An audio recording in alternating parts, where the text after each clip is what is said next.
Final Fantasy VI was released on October 11th of 1994. The game was both developed and published by Squaresoft. Final Fantasy VI was released in Squaresoft's heyday when they could do no wrong. It's a game that really needs no introduction and is a complete masterpiece in the JRPG genre, as well as being one of the best games released on the Super Nintendo. Upon its initial release, Final Fantasy VI was called Final Fantasy III in North America. This was because, not counting Final Fantasy Mystic Quest or the Game Boy titles, it was the third Final Fantasy game release in the main franchise in North America. Later releases of this game would use the name Final Fantasy VI. This was after Final Fantasy VII was released, which just confused everyone. Final Fantasy VI's plot is epic.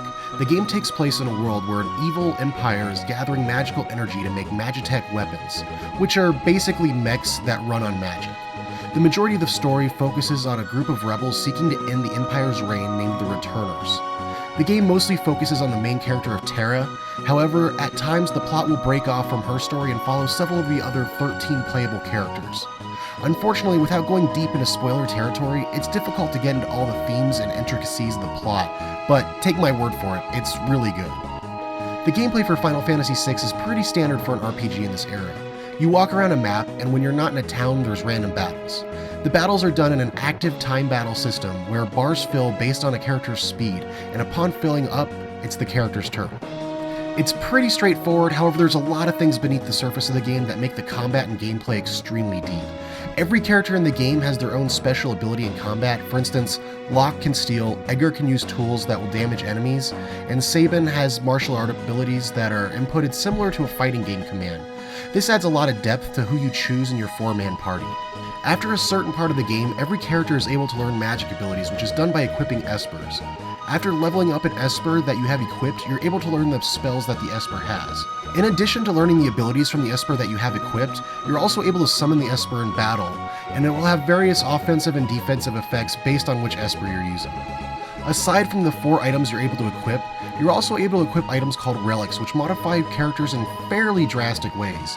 These modifiers range from casting a buff on your characters to more drastic effects, like having the ability to hold a sword with 2 hands rather than 1, increasing your damage. Relics add an interesting dynamic to how you customize your character and deepen the game's gameplay. When comparing Final Fantasy VI to many other RPGs, you could consider this game to be on the easier side. However, that's not to say you can play the entire game by mashing the attack button in battle sequences. There's a number of boss battles that offer enough challenge to keep the game interesting. The only real downside of the game is that it's plagued with far too many random battles. If you cut down the random battles by about 50%, and if the battles gave about 100% more experience, the game would feel much more balanced, because when exploring a dungeon you'll get hit with random battles every few steps and it can become frustrating. Graphically, I love the way Final Fantasy VI looks. The sprites for all the main characters are extremely detailed and expressive, and the environments are awesome places to explore, as well, with most areas looking fairly unique. In the battles, the enemy sprites look great, as well as being much larger than the sprites of the main characters of the game. There's really nothing to complain about it graphically, and the game looks absolutely fantastic for a 16-bit game. The game's soundtrack was composed by the legendary composer Nobuo Uematsu. Final Fantasy VI's soundtrack is as epic as the game, and it could easily be in the running for top 5 soundtracks, ever. The soundtrack is almost like an unseen character in the game, always enhancing the mood of every scene. The tracks range from moody to catchy and always fit the game perfectly. The soundtrack has been converted and remixed countless times by various musicians and orchestral groups, which is a testament to how amazing the audio in the game is. Since its release on the Super Nintendo, there have been several re-releases and ports on a number of consoles. The first re-release of Final Fantasy VI was seen on the original PlayStation in 1999.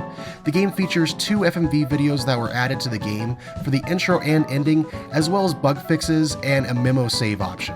The PlayStation port is also easily the worst version of this game, as each battle scene fades in and out at the start and end of each fight.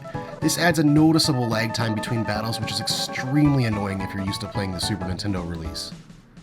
Final Fantasy VI saw its second re-release for the Game Boy Advance in 2007. This is one of the latest games released for the Game Boy Advance, as well as the final game released for it in Asia. This version of the game includes 4 new Espers, 2 new dungeons, updated and improved graphics, as well as an updated translation that uses Japanese names for the spells and monsters. Also included in this package is a set of artwork for the game, as well as a bestiary. The game saw digital releases on the Wii's Virtual Console, which is a direct port of the SNES version, as well as a digital release on the PSN, which is a digital version of the original PlayStation port. In 2013, the game also saw a digital release on iOS and Android app stores, which included remade graphics. While the Game Boy Advance version seems to be the most complete package of all the releases of this game, I'd personally go for the SNES version every time, since it's the original I grew up playing. But if it's your first time playing this game and you don't mind the lower resolution of the Game Boy Advance, that's a pretty valid option.